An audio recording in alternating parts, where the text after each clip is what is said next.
Uriah. I'm Deputy Chief of the Moline Police Department. I'll give you a cue to start your recording here shortly. This is just an introduction. In a few minutes, we'll begin a press conference announcing some information on a collaborative investigation between the Moline Police Department, Rock Island County State's Attorney, and the Henry County State's Attorney. The case spanned both counties, and after careful legal review, we found to have jurisdiction in Henry County. Some housekeeping items. Please sign in the back. We have a table back there with a piece of paper. Please sign in. Please write your names, what media you represent, along with an email address. Please make sure to ensure that your cell phones are muted. Shortly after the start of the press conference, you will receive an email. In that email, you will receive the press release. Today's speakers are as follows: Darren Galt, Chief of Police, Moline, Illinois; Kathy Runte, State's Attorney, Henry County; Dora Villarreal, State's Attorney, Rock Island County, Illinois. Following the remarks by Chief Galt, State's Attorney Runte, and State's Attorney Villarreal, we will allow a short time for questions. As you all know, you're seasoned reporters. Ongoing investigations and legal proceedings have strict guidelines on releasing information. Both state's attorneys are bound by court rules and cannot go into the legalities of the pending cases. Please respect the criminal justice process and respect your questions accordingly. Prior to asking questions, please state your name, your media affiliation, and who you want to address those questions to. Following the press conference today, no follow-up or individual interviews will be granted today. At this time, you can begin your recording or live streaming devices. We will give you a minute to get that started, and I will turn the press conference to Chief Darren Galt of the Moline Police Department.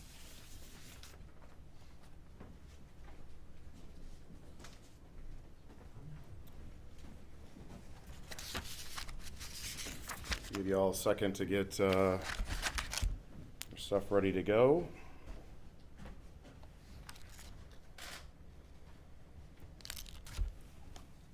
Good? Everybody good there? All right. Well, thank you very much for coming today. Good morning, everyone. I appreciate your attendance here at the press conference. My name is Darren Galt. I'm the Chief of Police for the Moline Police Department. 28 years, 11 months, and 23 days. That is how long the family of Trudy Appleby has waited for a resolution to her disappearance. That's 10,584 days. That is the time it has taken to stand before you and say what we long had hoped we could say. We have made an arrest in the murder of Trudy Appleby. On August 21st, 1996, 11-year-old Trudy Appleby was last seen near her home in Moline, Illinois. Witnesses observed Trudy getting into the passenger side of an older model gray-colored vehicle driven by an unidentified male. Trudy had asked to go swimming with a friend on Campbell's Island, but her father had said no.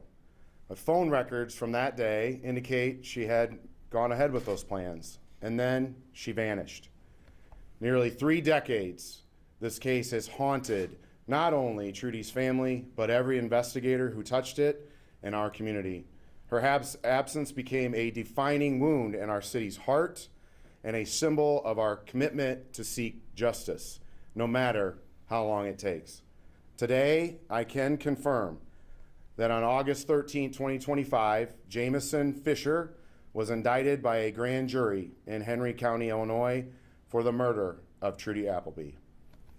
If you recall, back in 2020, I publicly named Fisher a person of interest in this case. Fisher was a family friend and associate of another suspect who died back in 2014.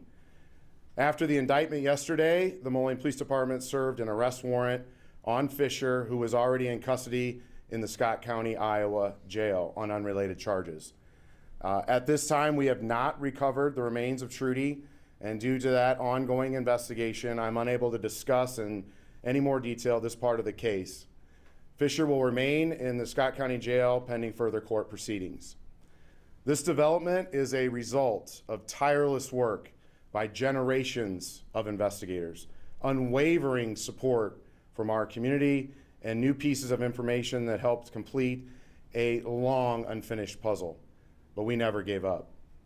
I want to take this moment to recognize the dedication of our detectives.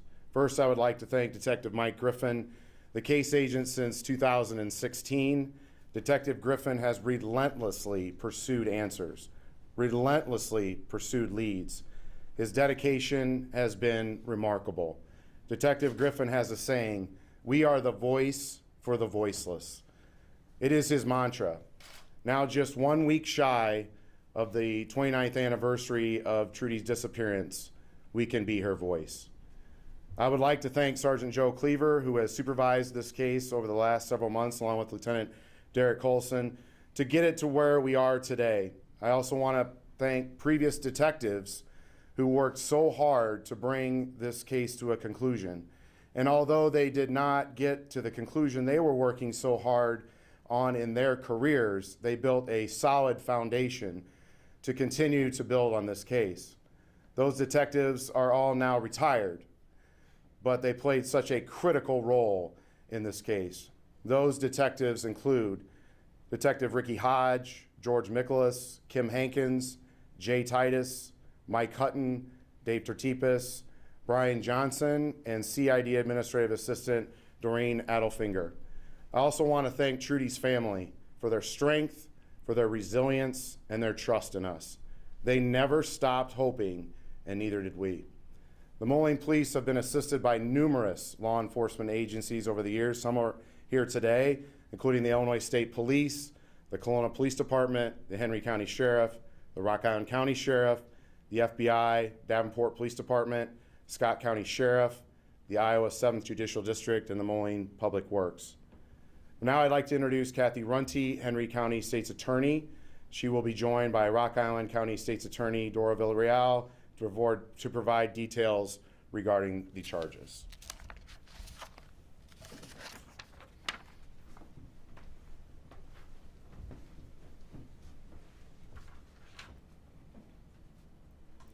Jamison Fisher has been indicted by a Henry County grand jury with 3 counts of first-degree murder and 1 count of concealment of a homicidal death. They charge in count 1 that he, knowingly and without lawful justification and with the intent to kill T.A., date of birth 9/4 of 1984, strangled T.A., thereby causing her death.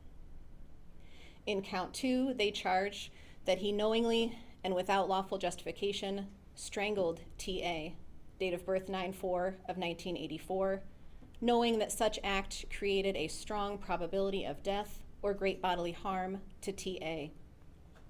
In count 3, they charge that he, without lawful justification and while in the course of committing a forcible felony, to wit, kidnapping, strangled T.A., date of birth 9/4 of 1984, thereby causing her death.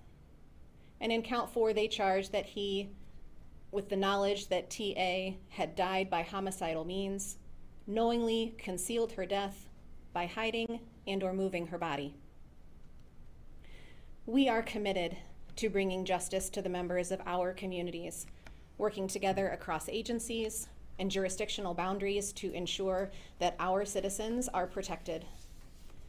Ms. Villarreal, the Rock Island County State's Attorney, as well as the Appellate Prosecutor's Office, were brought in to ensure that as we worked our way through the significant amount of evidence, we were able to accurately pinpoint proper jurisdiction for this case. We are appreciative of all the agencies who contributed to this investigation, as well as our office staff and the courthouse staff for their patience as we have navigated this case. Law enforcement agencies have been working this case since Trudy went missing. Our offices met in December to go over the significant progress that has been made in recent years on this once cold case. Over these last months, together we have reviewed hours of interviews, hundreds of police reports and documents, and listened to multiple witnesses share their recollection of the days surrounding Trudy's disappearance in 1996. We want to stress that anyone charged with a crime is innocent until proven guilty. The grand jury has returned their indictment against this defendant, and we look forward to proceeding to trial.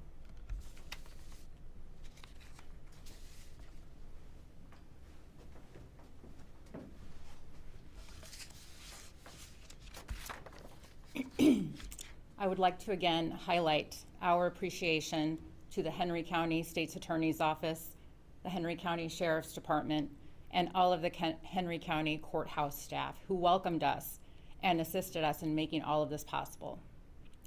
The Moline Police Department, and in particular, Detective Michael Griffin, and his entire investigation unit for the endless hours they put in to bring these indictments forward over the past many, many months. I would also like to thank David Robinson, the Chief Deputy Director of the Illinois Appellate Prosecutor's Office, for joining our legal team and bringing his experience with other similar cold case prosecutions to assist us throughout the entirety of these proceedings. Finally, we want to again acknowledge all of the agencies that have contributed to the Appleby investigation over the past 3 decades, including the Illinois State Police and the Kelowna Police Department, among many, many others. Without your work and dedication, we would not be here today. While the indictments today include charges of murder and concealment of a body, we do want to share that this investigation did reveal sufficient evidence to support charges that Trudy was abducted from her home in Moline, Illinois by the same perpetrator. However, due to the statute of limitations, we were not able to proceed on the kidnapping charges. In Illinois, both murder and concealment do not carry the same statute of limitations, and our legal team is grateful to be able to move forward with the prosecution of these charges together here in Henry County. Most importantly, the news today is for all of the children in our respective communities. They should be free to walk to a park or to go swimming at any time of the day, and feel safe. Your elected officials and law enforcement agencies want all parents and all families to feel secure in the knowledge that we will never leave any victim behind, and we will work tirelessly to ensure justice and accountability, no matter how long it takes.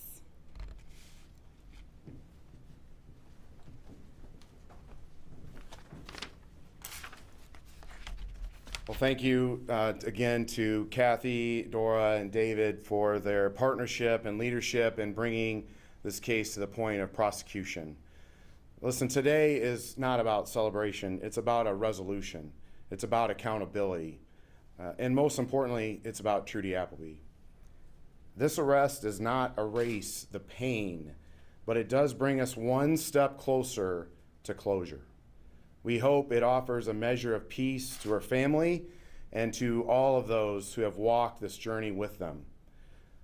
I will remind anyone who doubts us that if you commit crimes, violent crimes, in the city of Moline, we will hunt you down, no matter how long it takes. If it takes us 30 minutes, 30 hours, or 30 years, we will find you. We are dedicated to public safety. Now, as we move forward, I want to emphasize that this case will be tried in the court of law, not in the court of public opinion. We ask for your understanding, as we will not be able to share specific details of the investigation or the evidence or the prosecution. We will take a few limited questions, but please understand that we are bound by the judicial process, and it's our responsibility to get this case over the finish line. Our focus remains on ensuring justice is served thoroughly and fairly. Thank you again for your support in the news media, as well as our community members who continued to honor Trudy's memory by telling her story year after year with dignity. A press release will be sent out. I know Andrew Reyes said he would go out during this. We had a little bit of internet connectivity issue here. We'll make sure it goes out afterwards. We did bring a few hard copies of both the press release and the mugshot of the individual that I can give you until we can get you digital copies of those. Hopefully that helps. His current mugshot, as I mentioned, he's already in the Scott County Jail in custody of the Scott County, Iowa Sheriff. And as you know, those are available online. We'll take a few questions, but again, just ask you that you would respect the judicial process. We'll do the best we can. I know that many of you have a lot of questions, understandably, but again, our focus now is moving from arrest to conviction. So, Jenna. Jenna Jackson, KWQC. Want to start with, as you mentioned, it's not a day of celebration, it's a day of resolution. What was the family's reaction, if you can share, when you guys broke that news to them? Well, I think, as you may imagine, there's mixed emotions. This doesn't bring Trudy back, but it's a relief. It's certainly a relief. And if I can just continue, we've seen the, countless social media campaigns, the targeted messaging from the police department, we will get you, look out behind you, we're coming for you, you know what happened. Did this investigation, this indictment come from a tip from somebody in particular? It came from you, your work as journalists. It came from the community that kept this story alive for almost 29 years. Over time, people become more cooperative. They understand that it's not going away. And that's an important role that both you and I have as partners to educate the public. And by doing so, we kept that story in their minds.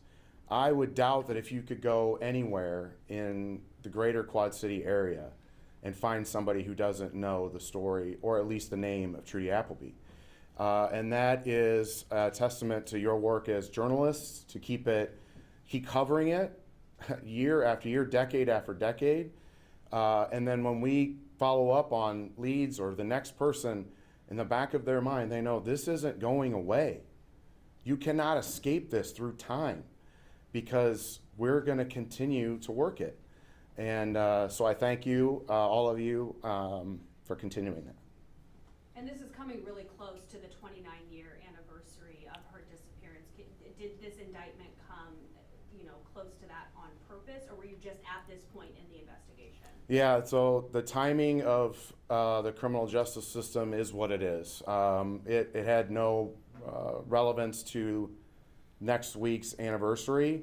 I think Kathy Runte had mentioned earlier, we've been working specifically on this current phase for months.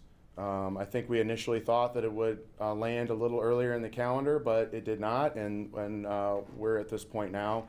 But I think it is, it's a little nice to change the tone of next week's vigil to that of comfort and resolution, other than pain and wonder and mystery. So I think that it definitely gives a different aspect to that. Tom? He's been on this case and doing a lot of lead work for years, and just wanted to know from Griff, how long have you been on the police force? You want to come up? You didn't want to talk today, Tom. Well, I've been on 21 years, and I've been on this case, as Chief Galt said, since 2016.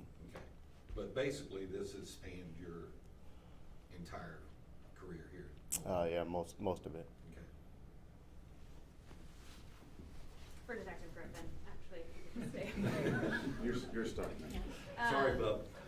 As Chief Galt mentioned, this has been kind of your case that you've worked really hard at. Can you just talk to us about your emotions today? I know this has got to be mixed feelings here. God, you had to ask that question. It's not my case. I think Chief Galt and both attorneys said it. It's our case. It's the community's case. We'd have never done this without the community's support. Chief Galt just said it that, a couple years ago, Crime Stoppers put a billboard of just Trudy's face up that said, if you know something, say something. We didn't have to put our name. It's because of all of you. It's, Kelowna Police Department, the Illinois State Police, FBI, Henry County, all the people that they've named, and recently Davenport Police Department. This is our case. If you ever want a case study on how well law enforcement works together, I think this would be at the top of that list. So it's nothing that we can solely take credit for or say it's our case. We've done this together. Our communities, this is a community win. I hope they feel that too.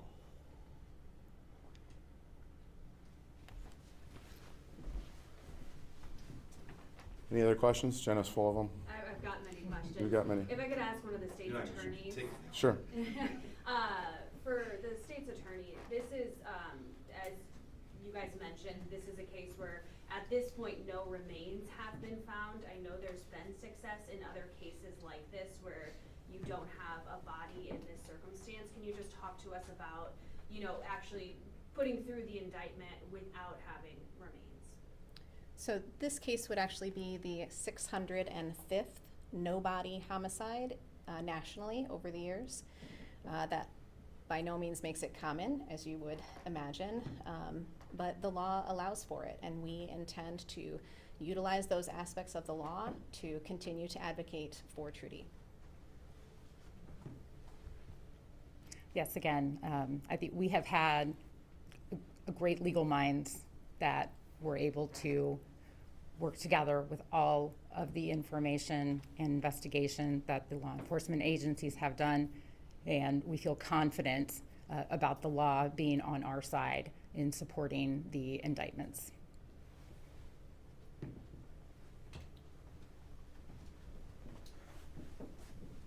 So I know we've given you a lot of information. As you can imagine, this case is very complicated. It's spanned nearly 30 years. I can tell you that by working with these fabulous individuals from multiple jurisdictions, it's just a testament, as Detective Griffin said, to the cooperation in our area. If you can imagine working on a 10,000 piece jigsaw puzzle, the complication of putting that together, the time it takes to put that together. Now imagine doing it with no picture on the box that you bought it from. It's just a blank box in all these pieces. And it takes a long time. And you got to find the right pieces to fit together. So in order you can take that finished product to a prosecutor and present them with not just jumbled pieces, but something that fits together and makes sense and is a clear picture for them to prosecute. And that by no means is an easy task. And as I mentioned, many detectives from the Moline Police Department played a role in that, and we are just so grateful for the really good police work that was done in 1996 and the decades after that that set the Moline Police Department up in a current, modern time to continue to build on that case. That we were able to walk it to prosecutors confidently with that puzzle put together, but it was a foundation that was laid. And so I think what is oftentimes difficult for the public to understand is when they feel like nothing is going on in the background, when they see a name like Trudy Appleby or Corey Harold Jr. or Jerry Wolking, and they think that nothing is occurring.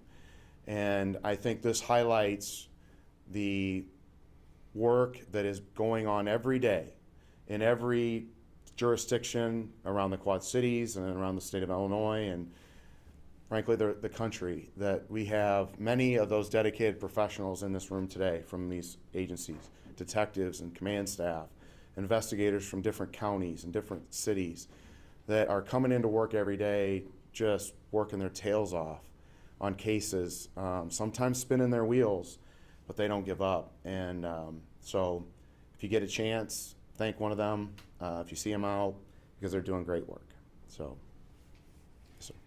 Is going forward, as we've already mentioned, are you still looking to try and locate her remains? And can you talk about that process, or even in generic terms, on how you can, if you are continuing to try and find her? Yeah, it's a great question. You know, with any case, the investigation doesn't stop at the charging document, right? We will continue to pursue anything that comes up, anything additional. And we will continue to work with these three fabulous prosecutors. If they see something that needs to be looked at further or another piece comes up, there will be a lot of legal proceedings that occur in the next coming weeks and months and maybe years, I don't know. And we hope that at some point we'll be back in front of you to give you better answers. But this is the current phase that we're in, and the investigation does not stop today. Tom? I see we have a detainer on him over at Scott County. Do you know when you're going to initiate extradition? So his charges in Scott County are still pending. We need to give time for those charges to be resolved. We do have mechanisms available to us to bring him back over here. So have no concern about him not being in custody at this time. Just need to make sure that we are allowing all those processes to work appropriately. All right, we'll give another final call. If any of the journalists have any questions, Jenna? Yeah, just, there have been, times where you guys have named, persons of interest in the past. Jameson Fisher was among them. Are you guys, let me see how I wanna say this. In this indictment, are you saying that he is the sole person who murdered Trudy Appleby? Or do you believe still that the others were involved in the murder, they just have since passed? Yeah, I'll say this. We will pursue evidence and criminal justice with whatever is available to us. As I mentioned on one of the other questions, this investigation doesn't stop today. I'm confident in talking with the prosecutors. If those pieces of the puzzle fit, we'll go after them. Right now, this is the phase we're in of charging this individual. But I'm pretty confident that if anything else arises, we'll be knocking on more doors and coming for more. So if you want to stop by a police department today and cooperate, you're more than happy. We'll take your information. Anyone else? Last call. A couple closed notebooks. That's pretty good. Well, again, my closing again is. I'm so thankful to the media and the community that they didn't give up. And so I would just ask you, again, to keep that in mind, that this is not the only case that is unresolved in the Quad Cities and in other jurisdictions. And so I want this to be a message that there's partner law enforcement agencies here working cases. There's Moline detectives here working cases. We'll find you. They will find you. We're not giving up. We had, in 2019, when I became the police chief in Moline, we had 7 cold cases. We're down to 2. We're not stopping. We're going to keep working. We're going to help other agencies partner with them like they helped us. And I would just ask you, if you see a news article about asking for information, if you see a visual about a case that's lingering, participate in it. Ask your neighbors about it. Find out if somebody knew something. Report that to Crime Stoppers. Cooperate with law enforcement. We can't do this alone in our community. We rely on the public to help. And this is a great example of how, as a community, together, as citizens, law enforcement, and prosecutors, we can make our community safer, better, and come to these resolutions as partners. And so I'd ask that from the community. Just keep it up. Keep working with us. So thank you very much for coming today. Again, we're not going to do any individual interviews today, just for consistency in the reporting. We appreciate you making the trip out here today. Thank you very much, and God bless.